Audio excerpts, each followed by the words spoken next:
I was the only human left alive on Station Halsey when the skiff found me, and for 3 days I did not know whether that made me lucky or simply postponed. I had spent 11 years on that station because I believed, the way you believe a thing you've built your whole adult life around, that if you listened to a planet closely enough, it would tell you what it was going to do before it did it. I had papers. I had a model with my name on it that 2 governments had used to plan evacuation routes. None of that mattered the morning the model was wrong by a margin nobody had a word for. The station had been built to listen to the planet, not to be heard by it. Seismic arrays bolted into bedrock that was supposed to hold for another 10,000 years. It held for 6 months past the first tremor swarm, and then the bedrock under the Pacific Shelf opened along a fault line nobody had mapped, and half a continent's edge went into the sea in under an hour. I remember the readout before the antenna farm sheared off, numbers I had spent my whole career learning to trust, climbing past anything in any textbook, and then nothing. Just static where a coastline used to be. I was still alive because the upper deck held air longer than the engineers had rated it for.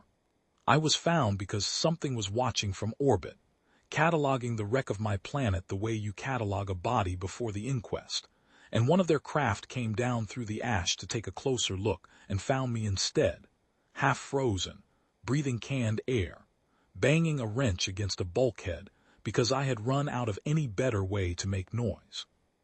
They did not speak to me. Not for the first 2 days aboard the Tessamine. That was the name I was given for the ship once I had a name for anything. A low, flattened hull built more like a barge than a warship, the kind of vessel you send to look at a thing, not to fight it. The crew moved like clerks, careful, unhurried, recording everything. I was an anomaly in their data, and they treated me exactly as carefully as they treated every other anomaly. At arm's length, behind glass, until someone above them decided what category I belonged in. The one who finally spoke to me called herself, in the flat translated cadence their box gave her, an assessor. Her face was nothing like a face, more like the underside of a leaf, veined and patient, but her eyes tracked the way eyes do when something matters to the creature behind them. She told me, without cruelty in the telling, what the Tessamine was for, and what the body she answered to was for. They called themselves, as near as the box could render it, a coalition, dozens of species who had agreed, long before mine existed as anything but bacteria, never to act alone on a question this size. A tribunal decided, not a captain, not a commander. A standing council that met whenever a world like mine came up for filing, and argued the filing the way a court argues a verdict, because they had decided, generations ago, that no single voice should be trusted with the power to seal a planet shut. Her people did not conquer. They did not even interfere as a rule. They came to dying worlds, watched the manner of the dying and filed it, so the catalogue of the galaxy's failed species would have one more entry, complete and accurate.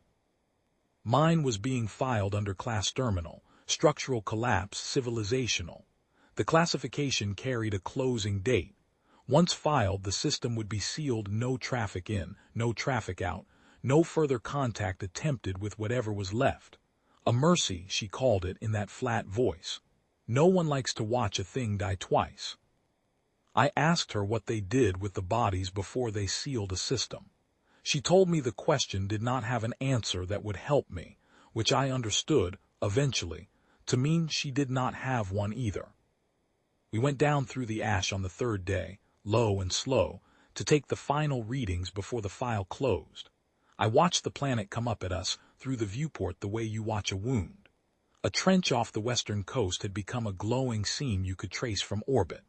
A volcanic arc was still throwing fire 11 days after the first slip. Smoke had pushed the jet stream somewhere it had never been, and turned noon into a kind of dirty twilight from one ocean to the other. It looked from where I sat exactly like a species ending. That was when the Tessamine sensors found the Halloway. I did not know the name yet. I only knew that the assessor beside me went very still, the way her kind went still when a number refused to behave, and that the screen in front of her filled with a shape climbing up out of a firestorm over what used to be a river valley. Low, blunt, ugly, built by people who had stopped caring what a ship looked like and started caring only what it could survive. It came up through air that should have cooked it and held formation behind two smaller craft, and as the ash thinned for half a second I saw, with my own eyes and not a sensor feed, the markings on its flank. A roundel, a unit number, letters in my own alphabet. The assessor asked me, in that same flat voice, whether this was expected, whether a class terminal world should still be flying organized formation 11 days into structural failure. I told her no. I told her that by every model I had ever trusted, it should not. We watched the Holloway and its two escorts cut a corridor through debris and downdraft for the better part of an hour, running a line from a drowning coastal city to a staging ground on a ridge that had not yet cracked. I counted 6 runs. Not 6 attempts, 6 completed runs, people coming up the ramp at the end of each one, the gunship taking fire from its own collapsing atmosphere, wind shear ash strikes, a downdraft that nearly put it into the trench, and holding its line anyway, correcting, going back down. That was first contact in the end. Not a hail. Not a clean decloak in some quiet stretch of vacuum the way I'd pictured it as a kid, reading the wrong books. It was an assessor and a half-frozen geophysicist, watching a battered Terran gunship refuse to stop flying into a world that had every reason to kill it, and neither of us finding the right word for what we were looking at, in either of our languages. The tribunal took 4 hours, conducted in a language built for filing, not for arguing, though I came to understand it was an argument, and a real one. I sat outside the chamber and listened to voices stacking on top of each other through the translation box, none of them raised, all of them pressing. One delegate, I was told afterward, argued that a single formation proved nothing, that desperation looks like discipline from far enough away, and that the catalogue existed precisely, so the coalition would not be swayed by the last brave thing a dying species did before it stopped.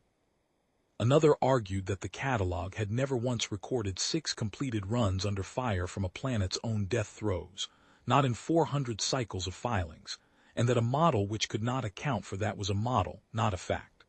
I was brought in once, near the end, and asked a single question. Was the Holloway's crew aware their planet had already been classified as ended? I said I doubted they had been told. I said I doubted it would have changed what they were doing if they had. They did not reclassify the planet as healthy. There is no category for that, not after what the seam off the coast had already taken, not after the cities the catalogue would later list by name and number, not after whatever the final count turned out to be once anyone was in a position to count. What they did was strike the closing date.